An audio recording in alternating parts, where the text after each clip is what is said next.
আমার আবার পক্ষীরাজ ঘোড়া নিয়ে বেরিয়ে পড়েছি। সো হ্যালো এভরিওয়ান, আমি রুমা।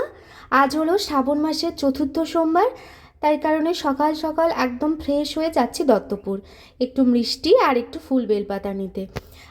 মিষ্টি, ফুল, বেলপাতা, একটা আকন্দ ফুলের মালা পেয়েছি।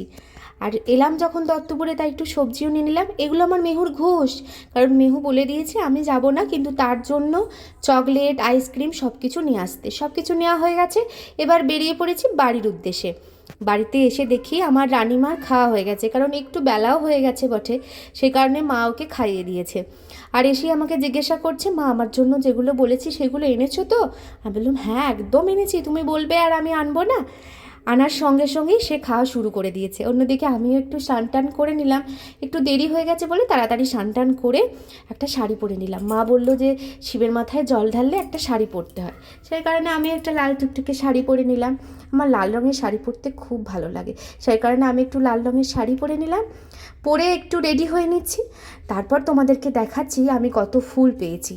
এই দেখো, পেয়েছি একটা আকন্দ ফুলের মালা, অনেকগুলো জবা ফুল পেয়েছি, বেলপাতা পেয়েছি, গাঁদা ফুল পেয়েছি, আর একটা জিনিস পেয়েছি, সেটা হচ্ছে নীল কালারের অপরাজিতা, যেটা আমার বাড়ির পিছনে গাছে হয়েছে। একবারে এক গাছ ফুল ফুটে আছে, দেখলে মনে হবে যেন কিছু একটুও ফুল তুলবো না, কিন্তু দরকার যেহেতু ফুল তুলতেই হবে, সেই কারণে তুলে নিলাম এক গাদা ফুল। তোমাদের সঙ্গে কথা বলতে বলতে ঠাকুরকেও আমি একটু ফল মিষ্টি দিয়ে দিলাম, আর একটু ধূপ প্রদীপ সব জ্বালিয়ে দিলাম। তবে সত্যি কথা বলতে কি, ধূপের একটু গন্ধ না ভালো হলে ঠাকুর ঘরকে ঠিক ঠাকুর ঘর মনে হয় না। ধূপের একটু গন্ধ ভালো হলে মনে হয় যেন মন ভরে যাচ্ছে ঠাকুর ঘরটা।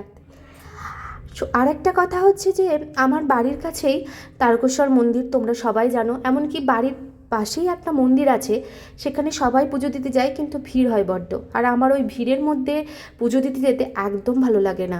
শুধু একান্তই আমি ওই যখন ওই শিবরাত্রি পুজো হয় তখনই শুধু আমি বাইরে শিবের কাছে পুজো দিতে যাই, না হলে আমি বাড়িতেই একদম ছোট থেকে যখন শিবের পুজো করি, আমি ওই বাড়িতেই মায়ের ঠাকুর ঘরে শিব আছে, আমি সেখানেই পুজো করি। আমার ভিড়ের মধ্যে পুজো দিতে যেতে একদম ভালো লাগে না।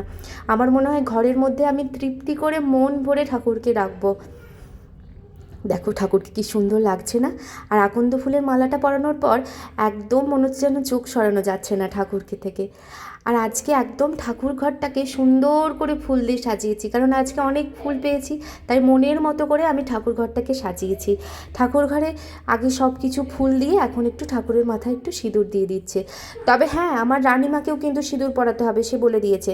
আর ঠাকুরকে মিষ্টি দেবো কি, তার আগে সেই মিষ্টি খেয়ে নিয়েছে। সবশেষে একটু প্রণাম করে নিলাম, তারপর মায়ের হাতে তৈরি সুজি খেয়ে আজকের দিনটা শেষ করলাম। টাটা।